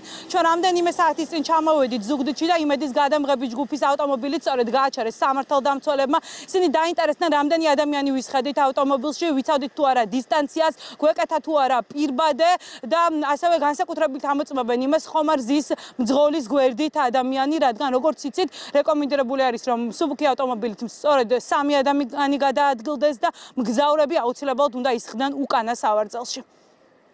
ქალაქების შესასვლელ-გამოსასვლელებს უკვე კონტროლი დაწყებულია, პოლიცია დგას, საპოლიციო ძალები და მათ მხოლოდ დაემატებათ ჩვენი თავდაცვის სამინისტროს წარმომადგენლები. ჯერჯერობით ძირითადი დატვირთვა მოდის შინაგან საქმეთა სამინისტროზე, მას ყავს განსაკუთრებულ დავალებათა დეპარტამენტი. თავდაცვის სამინისტრო დაეხმარება. თერმულ სკრინინგს რაც შეეხება დაიწყება დაუყოვნებლივ, ეს იქნება ხვალიდან. ჯერჯერობით ბაზრის დახურვაზე საუბარი არ არის, თუმცა გამკაცრდება ბაზარში ის ნორმები, რაც ითვალისწინებს სოციალური დისტანციის დაცვას, ეს ერთი და რა თქმა უნდა მოხდება მაქსიმალურად იმ ნორმების გათვალისწინება, რაც არის რუსეთის ეროვნული სააგენტოს მიერ და ჯანდაცვის სამინისტროს მიერ. რაც შეეხება პაციენტების ჯანმრთელობის მდგომარეობას, ზუგდიდის ინფექციური საავადმყოფოს ბლოკირებულ განყოფილებაში 2 პაციენტი მკურნალობს, მათგან ერთს COVID-19 უკვე დადასტურებული აქვს. რაც შეეხება მეორე პაციენტს, რომელიც არის 45 წლის ქალბატონი, რომელიც ოკუპირებული აფხაზეთიდან ენგურის გავლით გუშინ ჩამოვიდა ზუგდიდში და ის საკუთარი ფეხით მივიდა ინფექციურ საავადმყოფოში. მისი ჯანმრთელობის მდგომარეობა სტაბილურია, მას აღენიშნება ტემპერატურა და ხველა, როგორც ვიცით, მას აქვს რუსეთში მოგზაურობის ისტორია და ლუგარის ლაბორატორიიდან სწორედ ამ წუთებში ელოდებიან პასუხს, აქვს თუ არა მას COVID-19. ქრონიკის ინფორმაციით 45 წლის ქალბატონი რუსეთში იმყოფებოდა მეგობართან ერთად, რომელიც ამ დროისთვის იმყოფება ოკუპირებულ აფხაზეთში, სოხუმის საავადმყოფოში და ჩვენი ინფორმაციით მას დაუდასტურა და COVID-19. ახლა ჩვენ ველოდებით ლუგარის ლაბორატორიის დასკვნას და გავიგებთ, აქვს თუ არა 45 წლის ქალბატონს COVID-19. ბოქსირებულ განყოფილებაში იმყოფება 2 პაციენტი, ერთი დადასტურებული შემთხვევა და მეორე, იგი აფხაზეთიდან გადმოყვანილი პაციენტი, შემოყვანილი ხნა დღეს დილით, ჩივილებით ცხელება და ხველა. პაციენტს აქვს მოგზაურობის ისტორია, მაგრამ კონტაქტს, როგორც ასეთი ინფიცირებულ პაციენტთან არ აღნიშნავს. მდგომარეობა სტაბილურია, ასევე სტაბილური არის დადასტურებული პაციენტის მდგომარეობაც, დღეს განმეორებით იქნა გაკეთებული კვლევები. საპატრულო პოლიციის მსგავსად საგანგებო რეჟიმზეა გადასული მედიკოსებიც, ექიმები მთელი სამეგრელოს მასშტაბით კარდაკარის პრინციპით დადიან ადგილობრივებთან, ამოწმებენ მათ, ეკითხებიან ხომ არ აქვთ რაიმე სიმპტომი, აძლევენ რეკომენდაციებს, ურჩევენ რომ მაქსიმალურად შეამციროთ კონტაქტების რაოდენობა და განსაკუთრებული შეიცადონ რომ არ დატოვონ საცხოვრებელი სახლი, იმ შემთხვევაში კი თუ იქნებათ ტემპერატურა ან ხველა აუცილებლად მიმართონ მედიკოსებს. მე გეტყვით რომ საგანგაშო ვითარება არის ოკუპირებულ აფხაზეთში, სადაც აკრძალულები მხოლოდ 5 დღის წინ დატესტა და 5 დღის წინ შეჩერდა სასწავლო პროცესი. ოფიციალური თბილისის პოზიცია არის კი შემდეგი, რომ ისინი მზად არიან ყველა იმ ადამიანს, ვისაც ექნება სურვილი და დე-ფაქტო ხელისუფლება მიცემს საშუალებას, რომ ეგრეთ წოდებული საზღვარი გადმოკვეთოს, ჩაუტარონ სამედიცინო დახმარება, ამისათვის ყველაფერი მზად არის სამეგრელოში. მადლობა ზუგდიდიდან ბოლო ცნობები ნანუკა ქაჯაია მოგვაწოდა. კარანტინის მერვე დღეა ბოლნისსა და მარნეულში აღნიშნული რეჟიმის დაწესებაზე გადაწყვეტილება მთავრობამ მას შემდეგ მიიღო, რაც მარნეულში მცხოვრებ ერთ-ერთ მოქალაქეს COVID-19 დაუდგინდა. ვირუსის შიდა გავრცელების თავიდან აცილების მიზნით მოსახლეობას შეზღუდვები დაუწეს და წითელ ზონაში შესაძლებელია მხოლოდ სურსათის და მედიკამენტების შეტანა. ბოლო ინფორმაციით საკარანტინო ზონიდან დავით ყურაშვილი გვერდდება. დავით, როგორც ვიცით, დღეს ბოლნისიდან მარნეულში 3 პაციენტი გადმოიყვანეს, რომელთაც სიმპტომები აღენიშნებათ. პირველ რიგში მათზე რომ მოგვაწოდა ინფორმაცია და ასევე ზოგადად რა ვითარება ადგილზე. საღამოშიდობის მე ახლა ვიმყოფები ქალაქ მარნეულში. აქ დღის განმავლობაში საკმაოდ დაძაბული სიტუაცია იყო, რაც შეეხება პირველ კითხვას. დიახ, 3 პაციენტის აღმოჩენა მოხდა მას შემდეგ, რაც როგორც მოგეხსენებათ, 6 დღის განმავლობაში უკვე 100,000-ზე მეტი ადამიანის შემოწმება მოხდა ექიმთა ჩამოვლის შედეგად. მნიშვნელოვანია ისიც, რომ ამ 3-დან ერთი ქალბატონი არის 80 წლის, მეორე არის 35-ის. ეს ქალბატონი გუშინ, როდესაც ექიმები მასთან სახლში იყვნენ მისულები, სამწუხაროდ დაიმალა და დღეს ადგილობრივმა მოსახლეობამ მიაწოდა მედიკოსებს ინფორმაცია, რომ ის რეალურად ტემპერატურის მატებას განიცდიდა და ექიმთა ჯგუფი ხელახლა მივიდა მასთან და მას საეჭვო სიმპტომები დაუდასტურდა. ხოლო მესამე პაციენტი არის მამაკაცი 23 წლის, რომელიც ბოლნისისკენ მიდიოდა და გამშვებ პუნქტზე მას აღმოჩნდა საეჭვო სიმპტომები, რის გამოც ის ახლა არის გადაყვანილი მარნეულში და ელოდებიან მათ ტესტის შედეგებს. ხოლო რაც შეეხება დღის განმავლობაში განვითარებულ მოვლენებს, რაც ხდებოდა მარნეულის ტერიტორიაზე, ჩვენ ვესაუბრეთ ადგილობრივ ხელმძღვანელს და ვკითხეთ თუ რის გამო იყო რეალურად დღეს აქ ადამიანების დიდი ჯგუფი მობილიზებული, რომლებიც არღვევდნენ თვითიზოლაციის წესებსა და საკანონმდებლო მდგომარეობის გამოს. გასაგებია, დიდი მადლობა. მარნეულიდან პირდაპირ ხაზზე იყო დავით ყურაშვილი. ბოლნისსა და მარნეულში კი მედიკოსები კარდაკარ მოსახლეობის შემოწმებას განაგრძობენ. მუნიციპალიტეტებში თერმოსკრინინგი 100,000-მდე მოქალაქეს უკვე ჩაუტარდა. სამედიცინო მოკვლევის პარალელურად არ შეფერხებულა სასოფლო-სამეურნეო სამუშაოები. ადგილობრივებს მიწის დამუშავების შესაძლებლობა აქვთ. ახალგაზრდა ქალი მცირეწლოვან შვილთან ერთად მარნეულის კლინიკაში რამდენიმე საათის წინ მოათავსეს. მედიკოსების ინფორმაციით პაციენტს მაღალი ტემპერატურა აქვს, რაც ვირუსისთვის ერთ-ერთი დამახასიათებელი ნიშანია. COVID-19-ზე ტესტის პასუხი ხვალ გახდება ცნობილი. ბოლო მონაცემებით ბოლნისსა და მარნეულში თერმოსკრინინგი 120,000-ზე მეტმა მოქალაქემ გაიარა. ოჯახი შემოყვანილი არის საველე ჰოსპიტალიდან, სადაც მოხდნენ ბლოკპოსტზე კონტროლის შემდეგ აღნიშნეს, რომ ჩივილები ჰქონდათ ყველა. შემოწმდა იქ ორივე ცოლ-ქმარი ბავშვთან ერთად, საჭირო ჩაითვალა შესაბამისი კვლევის ჩატარება კორონავირუსზე. სინჯები უკვე აღებულია, პასუხი გვეცოდინება ხვალ დაახლოებით 12-დან 1 საათამდე. გამიზომეს სიცხე, მკითხეს რაიმე ჩივილების შესახებ, რომელიც მერთის წყალობით ჯერჯერობით არ გვაქვს არაფერი. ვიცავთ წესებს, რეგულაციებს ვემორჩილებით. ვეხმარები ექიმებს აღწერაში, ტემპერატურის გაზომვაში. ვეუბნებით ხელხას, რომელიც გამგეობაში არის და 24 საათის განმავლობაში მუშაობს და ვამოწმებ რამე დახმარება ხوارდათ, მაგალითად წამალი ან პროდუქტი. ჩვენ ყველა მიმართულებით აქტიურად მუშაობთ. თერმოსკრინინგი ძალიან აქტიურად მიმდინარეობს და უკვე გვაქვს ძალიან კარგი შედეგები. სულ 40 ქონდა სიცხე და საეჭვო იყო 10, ვინც ვისი ანალიზებიც აიღეს და ყველა უარყოფითია. შექმნილი მდგომარეობის მიუხედავად საკარანტინო ზონებში არსებული სტრატეგიული მნიშვნელობის ობიექტები ჩვეულ რეჟიმში ფუნქციონირებენ. მათ შორისაა საქართველოში ყველაზე დიდი საკვების მწარმოებელი მარნეულის სასურსათო ქარხანა. არავით არის საფრთხე სასურსათო კრიზისის არ არის. ყველა ბიზნესი აგრძელებს საქმიანობას, ბუნებრივია იმ შეზღუდვების დაცვით, რაც დაწესებულია. ამჟამად ხდება ამ ნაწარმის შეფუთვა, ეტიკეტირება, რომ გამზადდეს გასატანად ქსელში, რომ მივიდეს თითოეული ოჯახში. ასე რომ მარაგები არის ცისქვილი კომბინატი, რომელიც განსაკუთრებულ რეჟიმში მუშაობს ქვეყნის მასშტაბით, ყოველდღიურად 3000-ზე მეტ საწარმოს ამარაგებს. ადგილობრივი ხელისუფლების წარმომადგენლები განმარტავენ, რომ საწარმოში ფქვილის პრობლემა არ არის და არსებული მარაგით ბაზრების მომარაგებას მაისის ბოლომდე შეძლებენ. სტრატეგიული ობიექტები ყოველდღიურად მოწმდება ჩვენი მხრიდან, გვაქვს რეჟიმი დაკვირვების, საწარმოო პროცესი რეკომენდაციების მიხედვით შესაბამისად ფუნქციონირებს. საგანგებო მდგომარეობის მიუხედავად ადგილობრივი ფერმერები შემუშავებულ რეკომენდაციებს იზიარებენ და მუშაობას წესების სრული დაცვით განაგრძობენ. აქტიურად მიმდინარეობს ნერგების მორწყვისა და ნიადაგის გასუფთავების პროცესი. ადგილობრივების განმარტებით აღჭურვილები არიან პირბადეებითა და სპეციალური ხელთათმანებით, დაცულია სოციალური დისტანციაც. ადამიანები აქტიურად მუშაობენ მაინც მიწებზე, იმიტომ რომ სჭირდება დამუშავება და გასუფთავება მიწას. ამიტომ ჩვენ ვიცავთ ზომებს, ვხვდებით ფერმერებს, ვაძლევთ რჩევებს და ყოველდღიურ რეჟიმში რომ არ შეფერხდეს სამუშაოები და მომავალი მოსავლისთვის ვიზრუნოთ. ვირუსის გავრცელების პრევენციის მიზნით აქტიურად გრძელდება საინფორმაციო კამპანია. რიგდება სამენომანი ბუკლეტები, სადაც სპეციალისტების მიერ შემუშავებული რეკომენდაციებია გაწერილი. ბოლო მონაცემები წითელ ზონაში COVID-19-ის 6 შემთხვევა გამოვლინდა. საქართველოს ამ ეტაპზე ჩინეთის მთავრობისგან მიღებული აქვს მხოლოდ დაჩქარებული ტესტები. 1000 ნიმუში ქვეყანა სიჩუანის პროვინციამ საჩუქრად გადასცა. მასალები მედიკოსებმა ძირითადად მარნეულსა და ბოლნიში კორონავირუსის სიმპტომების გამოსავლენად გამოიყენეს. ექიმებმა ადგილობრივები კარდაკარ სიარულის პრინციპით შეამოწმეს. მთავრობის ინფორმაციით ჩინეთიდან გამოგზავნილი დაჩქარებული ტესტების ხარისხი გარანტირებულია. რამდენად შედეგიანია სწრაფი ტესტების გამოყენება კორონავირუსის გამოსავლენად? დღეს პრემიერმა თქვა, რომ მსგავსი ფორმით შემოწმება არც ეფექტიანია და არც ამის აუცილებლობა ქვეყანაში არ დგას. სწრაფ ტესტებზე დისკუსია კი მას შემდეგ დაიწყო, რაც საქართველომ ჩინურ კომპანიასთან ხელშეკრულება გაწყვიტა. ამის მიზეზი კი ის გახდა, რომ ტესტები უსარგებლო აღმოჩნდა.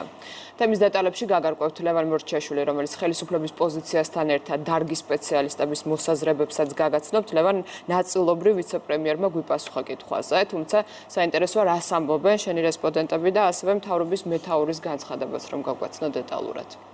კორონავირუსის დასადგენი ეგრეთ წოდებული სწრაფი ტესტების გამოყენების საჭიროება ჯერჯერობით საქართველოში არ არსებობს. ამაზე საუბრობენ სამთავრობო გუნდში, ამას ხაზს უსვამენ მედიკოსების და ჯანდაცვის სფეროს ექსპერტები კი განმარტავენ, რომ ეპიდემიური სიტუაციის გათვალისწინებით, რომელიც ჩვენს ქვეყანაში ჯერ საგანგაშო არ არის, ამ ტესტების გამოყენების აუცილებლობა არ დგას. COVID-19-ის გამოსავლენად ლუგარის ლაბორატორიას შეუძლია ახალი კორონავირუსი საკმაოდ მოკლე დროში ცდომილების გარეშე დაადგინოს. ამ გამოკვლევების ეფექტიანობასა და სანდოობას განსხვავებით სწრაფი ტესტებისა მედიკოსები ეჭქვეშ არ აყენებენ. სფეროს ექსპერტები აცხადებენ, რომ სწრაფი ტესტის ჩატარება აუცილებელია ეპიდემიის სიტუაციის დამძიმებისას და პირველ რიგში იმ ადამიანებისთვის გახდება საჭირო, ვისაც პროფესიული მოვალეობის შესრულებისას კონტაქტი ბევრ ადამიანთან უწევს. ოღონდ ამ შემთხვევაშიც ეგრეთ წოდებულ სწრაფ ტესტებს ზუსტი შედეგის ჩვენება არ შეეძლებათ და მისი გადამოწმება რამდენჯერმე გახდება საჭირო. არანაირი აზრი სწრაფ ტესტირებაში თუ მას შემდგომ არ მოყვება კონტროლის შემდგომი მექანიზმები არ არსებობს. ეს განცხადება პრემიერ-მინისტრმა კორონავირუსის დასადგენ ეგრეთ წოდებულ სწრაფ ტესტებთან დაკავშირებით გააკეთა. საკოორდინაციო საბჭოს სხდომის დასრულებისას გიორგი გახარიამ აღნიშნა, რომ სწრაფი ტესტების გამოყენების საჭიროება ჯერ ქვეყანაში არ დგას და ზოგიერთი პოლიტიკოსი თემას პოლიტიკური სპეკულაციისთვის იყენებს. სწრაფი ტესტების დროც მოვა, მაგრამ ამ სწრაფ ტესტებს აქვს თავისი ფუნქცია და როდესაც ზოგიერთი პოლიტიკოსი თქვენთან ერთად აჩენს მოლოდინს, რომ სწრაფი ტესტი ნიშნავს იმას, რომ მედიკოსები გამოვლენ ქუჩაში და დაიწყებენ მასობრივ ტესტირებას, ეს არის სიცრუე და ამაში ფუნქცია არ არსებობს. სწრაფი ტესტები ჩვენ შემთხვევაში დღეს ყველაზე ეფექტური და ყველაზე საჭირო არის, იცით სად? პირველ რიგში იმ სპეციალური სოციალური ჯგუფების კონტროლისთვის, რომელიც წინა ხაზზე არიან. საქართველოში COVID-19 ინფიცირების გამოსავლენად პაციენტების ბიოლოგიურ მასალას ძირითადად ლუგარის ლაბორატორიაში ამოწმებენ. ამას კი დაახლოებით 4-დან 5 საათამდე დრო სჭირდება. ლუგარის ლაბორატორიაში პრაქტიკულად გამორიცხულია ტესტირების სიზუსტეში შეცდომა დაფიქსირდეს. ოქროს სტანდარტი, ასე აფასებენ მედიკოსები ამ ლაბორატორიაში ჩატარებულ ტესტებს. ჩვენთვის ძალიან დიდი მნიშვნელობა ამ წუთას რომ სწრაფი ტესტები კონდეს არა აქვს. ტესტები, რომლებიც კეთდება დღეს ლუგარის ლაბორატორიაში ეგრეთ წოდებული CPR ტესტები, ესენი არის ძალიან მაღალი სანდოობის და ოქროს სტანდარტი. ამიტომაც პირადად მე უპირატესობას ამ წუთას კლინიკისთვის მივანიჭებდი სწორედ ამ CPR ტესტებს.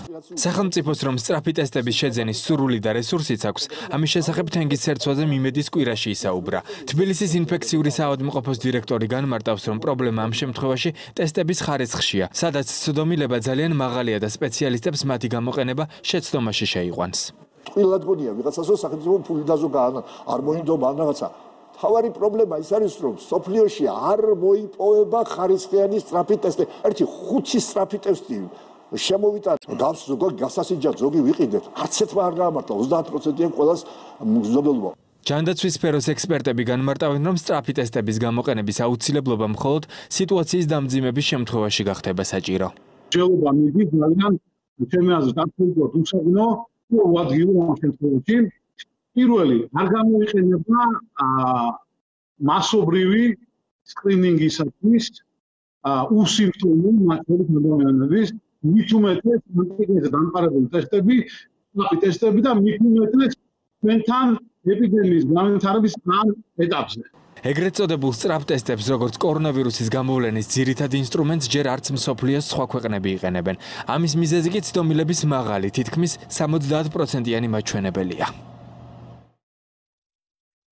შექმნილი ვითარების მიუხედავად საქართველოში 9 პროდუქცია ფასები რომ არ გაზრდილიყო, მთავრობამ დადგენილება მიიღო.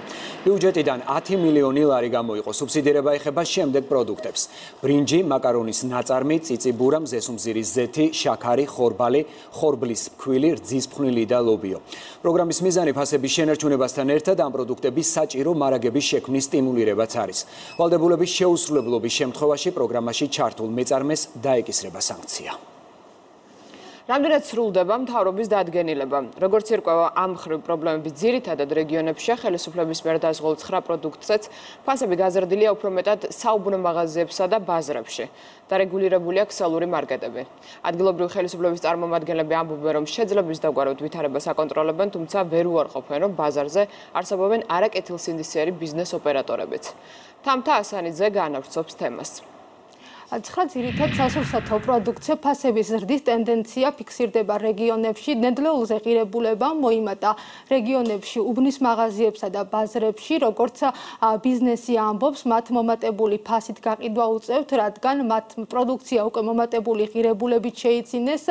აქ გაირკვა, რომ სურსათზე ფასების ზრდის ფასებზე მონიტორინგს ახორციელებს ადგილობრივი ხელისუფლება, როგორც ხელისუფლების წარმომადგენლები ამბობენ, მონიტორინგი ინტენსიურად ხორციელდება, თუმცა ისინი ადასტურებენ, რომ რიგ შემთხვევაში სურსათზე ფასმა დაახლოებით 10-20 თეთრით მოიმატა, ასევე კონტროლის მექანიზმში ჩართულია შემოსავლების სამსახური და ფინანსური პოლიცია, ფასნამატი მკაცრად კონტროლდება და როგორც ამ სამსახურებში ამბობენ, თითოეული შემთხვევა შესწავლილი იქნება. აქამდე რა ღირდა ეზეთი? 3.50. და ეხლა? ეხლა 4 ლარი. მაღაზიების ნაწილი მთავრობის გაფრთხილებას სრულყოფილად არ ითვალისწინებს. რეგიონების მასშტაბით 9 სასურსათო პროდუქცია ფასები არასტაბილურია. ზოგიერთ ნედლეულზე ღირებულებამ რამდენიმე თეთრით მოიმატა. ფასები ძირითადად გაზრდილი უბნის მაღაზიებსა და აგრარულ ბაზარშია. მაღაზიაში ვიყავი რაღაცა ვიყიდებ, ამ ხანდაგებთან გამოვედი, ყველაფერი გაზვერებულია, ყველაფერი. შეიძლება ბევრიც არა, მაგრამ მაინც გაზვერდა. თავიდან ცოტა მოიმატა რაღაც კარტოფილზე, ცოტა ზეთზე, მაგრამ ეხლა დარეგულირდა ფასები. მაკარონიც მოიმატა და წიწიბურამაც მოიმატა და მარგრისა ბრინჯმაც. უბნის მაღაზიის მეპატრონეები და აგრარული ბაზრის წარმომადგენლები ბოლო პერიოდში პროდუქტებზე ფასების ზრდის მიზეზად უკვე გაზრდილ ფასად შესყიდულ პროდუქციას ასახელებენ. ამბობენ, რომ მომატებული ფასით შეძენილი სურსათის უფრო ძვირად გაყიდვა უწევთ. ფასებმა აიწია დოლარმა რო აიწია. შემომტანმა ისე ვერ შემოიტანა საქონელი, ფასი ცოტა რო არ აუწია. ფასი აწეული ერთადერთი ჩვენთან შაქარი. სხვა საქონელი ჯერჯერობით ძველი ფასებია. მანამდე რომ შევდიოდით საწყობში და ვღებულობდით მაკარონს, 5 კილოიან მაკარონს 7.50-ში, ეხლა ავიღეთ 14-15 ლარში. თავისთავად უკვე ფასი იმატებს, ხო? 20 თეატრი და რაღაცები დაემატა, რა ცოტა მინიმალური. პროდუქტებზე ფასები მეტწილად სტაბილურია ქსელურ მარკეტებში. სასურსათო სავაჭრო ცენტრის წარმომადგენლები ამბობენ, რომ ფასების შენარჩუნებას ცდილობენ. შევინარჩუნეთ ისევ ის ფასები და იმაზე ნაკლებიც იმ პროდუქციებზე, იმ ცხრა პროდუქციაზე, რა პროდუქციაზეც ვართ შეთანხმებული მთავრობასთან. ჯერჯერობით ფასებს ვინარჩუნებთ ჩვენი მარაგიდან გამომდინარე, მაგრამ ზოგიერთი სადისტრიბუციო კომპანიას შემოაქვს უკვე გაძვირებული პროდუქტი. და მომავალ ეტაპზე რა იქნება და როგორ იქნება, ალბათ ჩვენც მოგვიწევს გაძვირება, როდესაც ეს მარაგი ამოგვეწურება. რეგულაციები მთავრობის მიერ ძირითადი მოხმარების 9 სასურსათო პროდუქტზე, ბრინჯზე, მაკარონზე, მზესუმზირის ზეთზე, ფქვილზე, შაქარზე, ხორბალზე, რძის ფხვნილზე, წიწიბურასა და ლობიოზე დაწესდა. სურსათზე გაზრდილი ღირებულების პარალელურად ხელისუფლების ადგილობრივი წარმომადგენლები ამბობენ, რომ პროდუქტებზე ფასების მონიტორინგი ინტენსიურად ხორციელდება. თუმცა აღნიშნავენ, რომ რიგ შემთხვევაში ბიზნესის მხრიდან არაკეთილსინდისიერი მიდგომებიც არსებობს. იყო რამოდენიმე მაღაზია, რომელსაც თვითნებურად ჰქონდა მომატებული ფასები, მივეცით შენიშვნა, მეორე დღეს უკვე დარეგულირებული იყო. ამასთანავე ჩვენ მუდმივად მუშაობთ იმპორტიორებთან. გვაქვს არაკეთილსინდისიერი ადამიანების შემთხვევაც, რომელიც სპეკულაციურად ცდილობენ ფასების მატებას, მაგრამ მაქსიმალურად ცდილობს სახელმწიფო თავის ხელთ არსებული ყველა ბერკეტით შეინარჩუნოს ფასები დახლებზე. არის ცალკეული შემთხვევები, სადაც არის დაფიქსირებული ეს ფასების მატება იმ ძირითად 9 პროდუქტზე, პირველად ძირითად 9 პროდუქტზე. შესაბამისად, ჩვენი მონიტორინგის ჯგუფები შესაბამის ორგანოებთან ერთად ამ თითოეულ შემთხვევას განიხილავენ ინდივიდუალურად და მოყვება ამას შესაბამისი რეაგირება. დღეს მდგომარეობით ჯერ არავინ არ დაჯარებებულა და მე კიდევ ერთხელ მოვუწოდებ ყველა მეწარმეს შექმნილ მდგომარეობიდან გამომდინარე თავის შეეკავონ ფასების ხელოვნური ზრდის გარანტია ჩვენს მიერ კონტროლდება ყველგან. კორონავირუსის გამო ხელისუფლების რეკომენდაციით ბიზნეს ოპერატორებს 9 ძირითადი მოხმარების ნედლეულზე კონკრეტული ფასი უნდა შეენარჩუნებინა. ფასების სტაბილურობის მექანიზმი კი პრემიერის დავალებით სოფლის მეურნეობის სამინისტრომ უკვე შეიმუშავა. ხალხურ უბნის თუ წვრილ მაღაზიებში შეიძლება უკვე თვითონ მათ გაქონდეს რაიმე ქმედებას და აქ უკვე კონტროლში ზოგადად ჩართულია შესაბამისი სამსახურები და კონკრეტულად შემოსავლების სამსახური და ფინანსური პოლიცია და მაქსიმალურად კონტროლდება ეს შესაძლო ფასთა სხვაობა, რომელიც იქნება ასე ვთქვათ არარელევანტური. მიღწეული შეთანხმებით ყველა იმ იმპორტიორი კომპანიისთვის, რომელიც 15 მარტიდან 15 მაისის ჩათვლით განახორციელებს 9 ძირითადი სასურსათო პროდუქციის საქართველოში იმპორტს, გარემოს და სოფლის მეურნეობის სამინისტროს მიერ სავალუტო კურსის სხვაობის სუბსიდირება მოხდება. ვალუტის კურსის ცვლილების შედეგად პროდუქციაზე აუცილებელ ფასნამაც კომპანიებს სახელმწიფო კომპენსაციის სახით გადაუხდის. სოციალურად დაუცველი მარტო ხელმოხუცების დახმარების კამპანიაში ჰიპერმარკეტი კარფურით ჩაერთო. დღეიდან აქციის ფარგლებში მოქალაქეებს საშუალება ექნებათ პროდუქტები კარფურში შეიძინო, რომელსაც შემდეგ წითელი ჯვრის მოხალისეები დააფასუებენ და რაიონული გამგეობების თანამშრომლების დახმარებით სოციალურად დაუცველ ხანდაზმულებს დაურიგებენ. აქციაში უკვე ჩართულია აგროჰაბი და გუდვილი.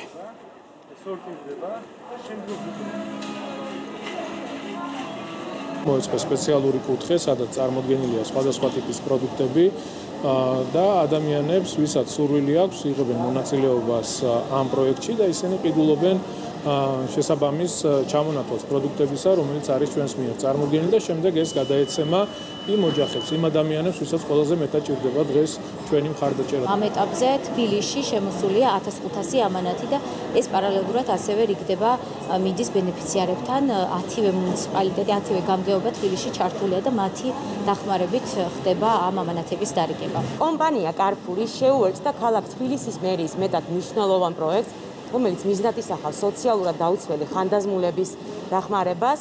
დღეიდან ჩვენი პარტნიორი ორგანიზაციის წითელი ჯვრის მხარდაჭერით არა მარტო კომპანია კარფურს, არამედ ყველა ჩვენს მომხმარებელს ექნება შესაძლებლობა შეიტანონ თავიანთი წვლილი ხანდაზმულების დახმარებაში. აღგე გავიგოთ რა ვითარება მსოფლიოში. ეპიდემიის ეპიცენტრად შეერთებული შტატების რჩება ქვეყანაში ინფიცირებულთა რაოდენობამ 140,000-ს გადააჭარბა. თეთრი სახლის გადაწყვეტილებით შტატებში საგანგებო ვითარება 30 აპრილამდე გახანგრძლივდა. ჯანდაცვის ექსპერტები აცხადებენ, რომ ქვეყანაში სიკვდილიანობის მაჩვენებელი შესაძლოა იყოს საგანგაშო. მძიმე ვითარება ქალაქ ნიუ-იორკშიც არსებულ ვითარებაზე საუბარს დემნა დევდარიანთან განვაგრძობთ, რომელიც პირდაპირ ეთერში ვაშინგტონიდან გვერდდება. დემნა, გითხარი რა ვითარებაა ზოგადად შტატებში და რატომ შეიცვალა აზრი დონალდ ტრამპმა 12 აპრილისათვის ამერიკელების სამუშაო ადგილებზე დაბრუნებასა და ეკონომიკის ამუშავებასთან დაკავშირებით?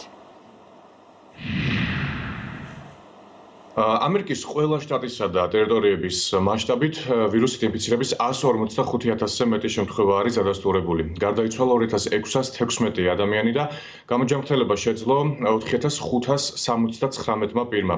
ქვეყანაში ვირუსის ეპიცენტრი კვლავ ქალაქი ნიუ-იორკია, რომელზეც მთელი ქვეყნის ინფიცირების მესამედი მოდის.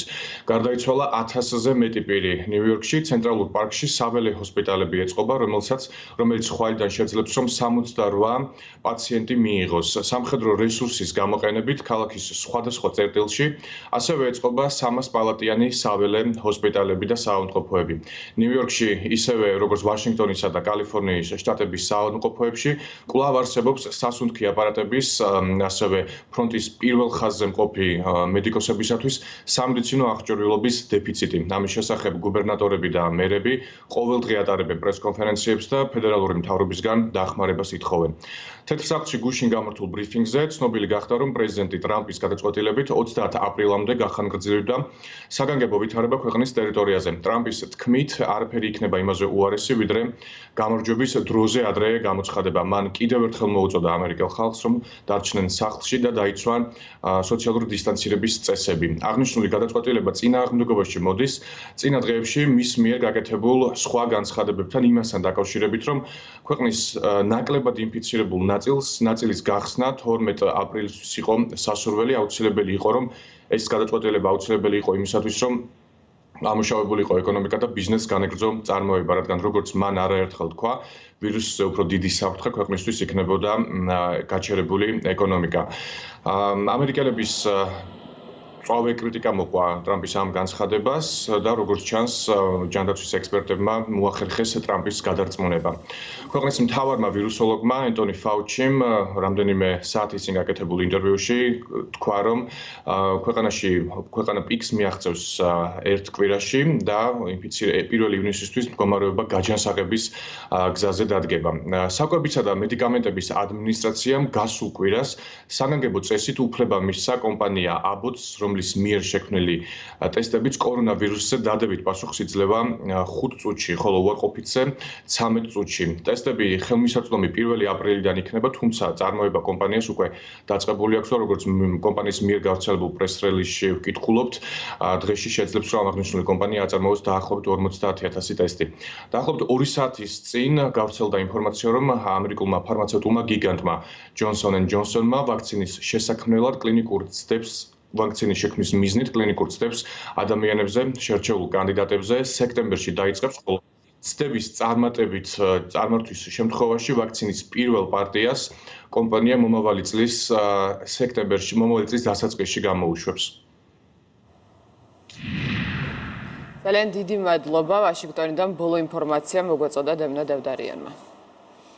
დავნახოთ რა ხდება უკვე რუსეთში, აქ ვითარება ყოველდღიურად მძიმდება, დღეიდან მოსკოვში თვითიზოლაციის საყოველთაო რეჟიმი ამოქმედდა. მოქალაქეებს სახლიდან გასვლა მხოლოდ გადაუდებელი აუცილებლობის შემთხვევაში შეუძლიათ. ქვეყანაში ინფიცირების მზარდი მონაცემების გამო სავარაუდოდ მოსკოვის შემდეგ თვითიზოლაციას რუსეთის სხვა ქალაქები და ოლქები შეუერთდება. კრემლის გადაწყვეტილებით რუსეთმა კორონავირუსის გავრცელების შესაკავებლად საზღვრები ჩაკეტა, თუმცა აკრძალვა არ ვრცელდება დიპლომატებსა და სატვირთო ავტომობილების მძღოლებზე. ბოლო მონაცემებით რუსეთში კორონავირუსი დაინფიცირებულია 1836 ადამიანი, 9 კი გარდაიცვალა. თამარ გოცირიძე საუბრობს მოსკოვიდან. მოსკოვში მკაცრი ზომები დილიდან ამოქმედდა. ქალაქში გადაადგილება ეკრძალება ყველა ასაკის ადამიანს. საცხოვრებელი სახლის დატოვება შესაძლებელია მხოლოდ იმ შემთხვევაში, თუ მიდიხართ უახლოეს მაღაზიასა და აფთიაქში. საცხოვრებელი სახლიდან 100 მეტრის რადიოში ნებადართულია შინაური ცხოველების გასერნება და ნაგვის გადაყრა. სხვა შემთხვევაში ყველას გადაადგილება ეკრძალება და ამისთვის საჭიროა სპეციალური ნებართვა, რომელსაც მოსკოვის მერია გასცემს. ჯერჯერობით ნებართვებს არ გასცემს მერია, რადგანაც ეხლა სწორედ მუშავდება გარკვეული ჭკვიანი სისტემა, როდესაც ყველა მოქალაქე ინტერნეტში, კერძოდ კონკრეტულ საიტზე უნდა დარეგისტრირდეს, მას მიენიჭება კონკრეტული კოდი, რის შემდეგაც მოსკოვის მთავრობა გააკონტროლებს ადამიანების გადაადგილებას და სწორედ ამ კოდის საშუალებით გასცემს ნებართვებს. მოსკოვის მერმა სერგეი სობიანინმა საყოველთაო თვითიზოლაციის რეჟიმი გუშინ გვიან საღამოს მოულოდნელად შემოიღო, მანამდე კი გამოცხადებული იყო არდადეგები, უქმე დღეები და შაბათი კვირა მოსკოვის მოსახლეობამ არ გამოიყენა იმისთვის, რომ დარჩენილიყო თვითიზოლაციაში.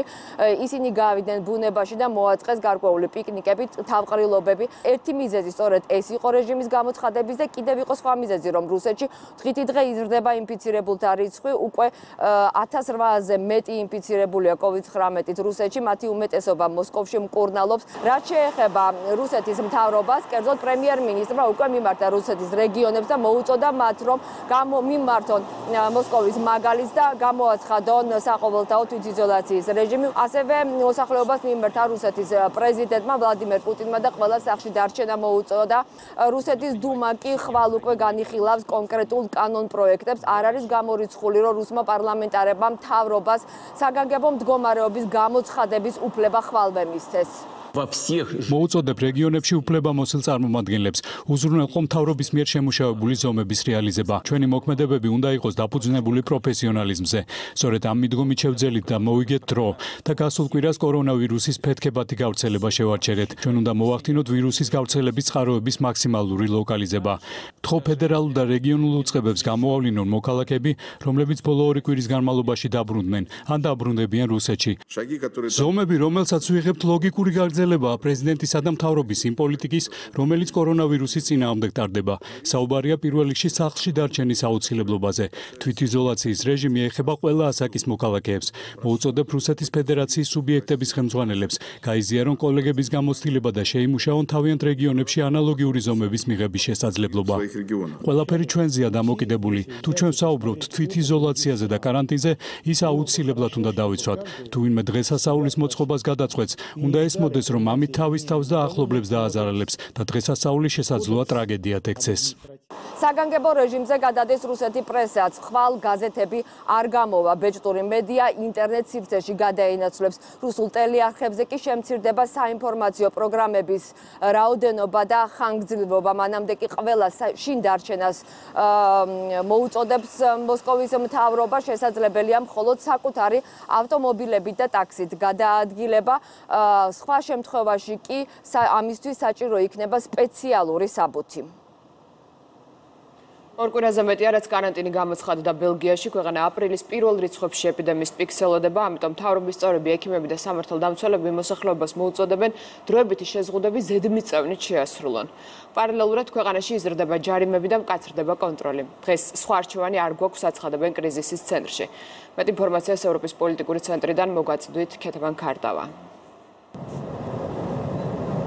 ბელგიაში ეპიდემიის პიკის მოახლოების დროს ავადმყოფოებში მკურნალობას გადის 4552 პაციენტი, 927 იმყოფება ინტენსიურ განყოფილებაში. დღეს თქვეს, რომ უკვე დაკავებულია ადგილების 45% ინტენსიურ განყოფილებაში, ამიტომ ვისაც დაუდგინდება კორონავირუსი და აქვს ეს ვირუსი სუბფორმებში, უმჯობესია, რომ ისინი მინიმუმ 7 დღე დარჩნენ სახლში, იქნებიან აქტიურ კონტაქტზე ექიმებთან და შემდეგ უკვე სტაციონარში გადაყვანის საკითხი გადაწყდება, თუ იქნება მდგომარეობა გართულებული. იმისათვის, რომ არ მოხდეს ჯანდაცვის სისტემაზე ზეწოლა. დღეს წინა დღეებთან შედარებით გაცილებით ნაკლები, მაგრამ მაინც ბევრი ახალი შემთხვევა დაფიქსირდა 1063 სულ ინფიცირებულია ბელგიაში 11000-ზე მეტი პაციენტი, გარდაიცვალა 513, გამოჯამრთელდა 1500-ზე მეტი. ბელგია ამ კვირაში უკვე მიმართავს ტესტირების ეგრეთ წოდებულ აგრესიულ სტრატეგიას, თუმცა ამბობენ, რომ პრიორიტეტები მაინც კარგად უნდა განისაზღვროს, ვინაიდან შეუძლებელია ყველა მოქალაქის ტესტირება მოხდეს და მათი ამ ფორმით დაცვა. ჩვენ უნდა დავსახოთ პრიორიტეტი თუ ვის უტარებთ ტესტს, მაგალითად ჯანდაცვის სისტემაში მომუშავეებს, თავშესაფარში მყოფი ადამიანების მომლელებს, საავადმყოფოებში მყოფ პაციენტებს საეჭვო სიმპტომებით, თუ მათ ვისაც ინფიცირებულ ადამიანთან ჰქონდათ კონტაქტი და მაღალ რისკს წარმოადგენენ. ბელგიაში 11 მილიონი ადამიანი ცხოვრობს. თეორიულად დღეში 100,000 ტესტიც რომ ჩავატაროთ, რაც უდიდესი რიცხვია, მაინც დაგვჭირდება 100 დღე ყველას ტესტირებისთვის. 927 ძალიან ნელა, მაგრამ ვხედავთ იმ ინდიკატორებით, რომლებიც შედგენილი გვაქვს, რომ ეპიდემია კარგავს ძალას. ნელა, მაგრამ მაინც ეს იმ ზომების დამსახურებაა, რომელსაც 15 დღის წინ მივმართეთ. იმისთვის, რომ წარმოუდგენელი სიმძაფრით არ განვითარდეს მოვლენები და ჩვენ ჩვეულ რეჟიმს მალე დაუბრუნდეთ, გთხოვთ დარჩით სახლში. ბელგიაში ინფიცირებული 11,899 პაციენტიდან უმრავლესობა ისევ ფლანდრიდან არის, 19% მოდის ბრიუსელზე. დღეიდან შინაურ ცხოველებზე და COVID-19-ზე მოქმედებს სპეციალური ცხელი ხაზი. ამ ცხელი ხაზის ამოქმედება გახდა საჭირო მას შემდეგ, რაც მოსახლეობას ბევრი კითხვა გაუჩნდა ცხოველებთან მიმართებაში ვირუსის მოქმედებაზე, ვინაიდან გასულ კვირას კატას პირველად ბელგიაში დაუდგინეს COVID-19, როგორც სპეციალისტებმა თქვეს, მას პატრონისგან გადაედო ეს ვირუსი, ვისაც ერთი კვირით ადრე მიუვიდა პოზიტიური პასუხი ლაბორატორიიდან COVID-19-ზე ჩატარებულ ტესტზე.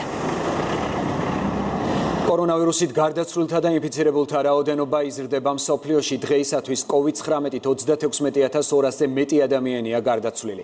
დადასტურებულია ინფიცირების 752,000-ზე მეტი შემთხვევა. გამოჯამრთელდა 158,000-ზე მეტი პაციენტი. გარდაცვლილთა რაოდენობით კი მსოფლიოში კვლავ იტალია ლიდერობს, სადაც ბოლო დღეღამის განმავლობაში 812 ადამიანი დაიღუპა. ინფიცირების მაჩვენებლით კი პირველ ადგილზე შეერთებული შტატებია. 500-ზე მეტი ადამიანი იმსხვერპლა ფატალურმა ვირუსმა ბოლო დღეღამის განმავლობაში ესპანეთში. ირანში კი ბოლო 24 საათში 117 პაციენტი გარდაიცვალა. მწვავე პანდემიის ფონზე ყველაზე დამაიმედებელი სტატისტიკა ჩინეთს აქვს, სადაც ბოლო 24 საათის განმავლობაში ვირუსით გარდაცვალების მხოლოდ 4 და ინფიცირების 31 შემთხვევაა აღრიცხული. ბოლოსთვის პოზიტიური სიახლე შემოგინახეთ, მთავარია სახლში დარჩეთ და ხელოვნება თავად გესტუმრებათ. პანდემიასთან ბრძოლის კვალ მართალია სცენები ცარიელია და თეატრები დახურული, თუმცა წარმოდგენები, რომელსაც ელოდით ან მათი ხილვა მოგენატრათ, ვირტუალურ სივრცეში ინაცვლებს. კორონავირუსის წყალობით ონლაინ შეგიძლიათ იხილოთ კინოპრემიერები და ისეთი სპექტაკლებიც კი, როგორც აქეთო და კოტე, კარმენი, აიდა და სხვა. მეც უკვე შორნა კოპალეიშვილი მოგიყვებათ. დღეს თეატრი მოწყენილია. მოწყენილი და ჩაბნელებული. დღეს მსოფლიოს სცენაზე დგანან ექიმები. დღეს სცენა თქვენია. დღეს სცენა თქვენია. ასე მიმართავენ მარჯანიშვილის თეატრის მსახიობები ნამდვილი სპექტაკლის სცენაზე მყოფ გმირებს. იქამდე ვიდრე ყველაფერი მსოფლიო პანდემიაზე კაცობრიობის გამარჯვებით არ დასრულდება. დახურული დარბაზებიდან, ცარიელი სცენებიდან და კინოთეატრებიდან ხელოვნება დროებით ონლაინ სივრცეში ინაცვლებს. ჩებით სახლში. სანამ ეს საჭირო იქნება. სოციალურ ვებ-გვერდზე ვიდეო ჩვენებების ფორმატს 20-მდე თეატრი უერთდება. ქუჩაში გამოკრული აფიშები ონლაინ წარმოდგენების აფიშამ ჩაანაცვლა, რომელიც თითოეულმა თეატრმა ამჯერად თავის სოციალურ ვებ-გვერდზე განათავსა. კულტურა თქვენთვის ამ გზავნილით განათლების მეცნიერების კულტურისა და სპორტის სამინისტროს სახლში მყოფ მაყურებელს ქართული თეატრების წარმოდგენებთან ერთად სხვა ღონისძიებებზეც ონლაინ ეპატიჟება. ჩვენი კულტურის სფეროს წარმომადგენლები ძალიან დიდ შრომას ეწევიან იმისთვის, რომ ყველა მოქალაქე, რომელიც ამჟამად სახლშია დარჩენილი, მათ კონდეთ საშუალება, რომ იხილონ სხვადასხვა სპექტაკლები, ტელეფილმები, საინტერესო კულტურული ღონისძიებები ონლაინის, ინტერნეტის და ასევე ტელევიზიის საშუალებით. რა დრო გავიდა, რამდენი რამ შეიცვალა. მოიმარაგეთ სახლში დამზადებული პოპკორნი და ჩაუჯექით თანამედროვე ქართულ ფილმებს ეროვნულ კინოკლუბში კინოსეანსებზე მაყურებელს ეროვნული კინოცენტრი თავის ოფიციალურ ვებ-გვერდიდან ეპატიჟება. მაშინ გამიყვანეთ. ეროვნული კინოცენტრი აპრილის თვეშიც განაგრძობს ქართული ფილმების ჩვენებას. მე მინდა დიდი მადლობა უთხრა ყველა პროდიუსერს, რეჟისორს, რომელიც გამოეხმაურა ჩვენს წამოწყებას, ჩვენს ინიციატივას და ამით შეუმსუბუქა სახლში ყოფნა. ჩვენს მოსახლეობას დარჩით სახლში და უყურეთ ახალ ქართულ ფილმებს. კინოცენტრმა სახლში მყოფ ბავშვებზეც იზრუნას. სპეციალურად მათთვის ეროვნულ კინოკლუბს გომბეშო ჯინო შეუერთდა თავისი საოცარი თავგადასავლით.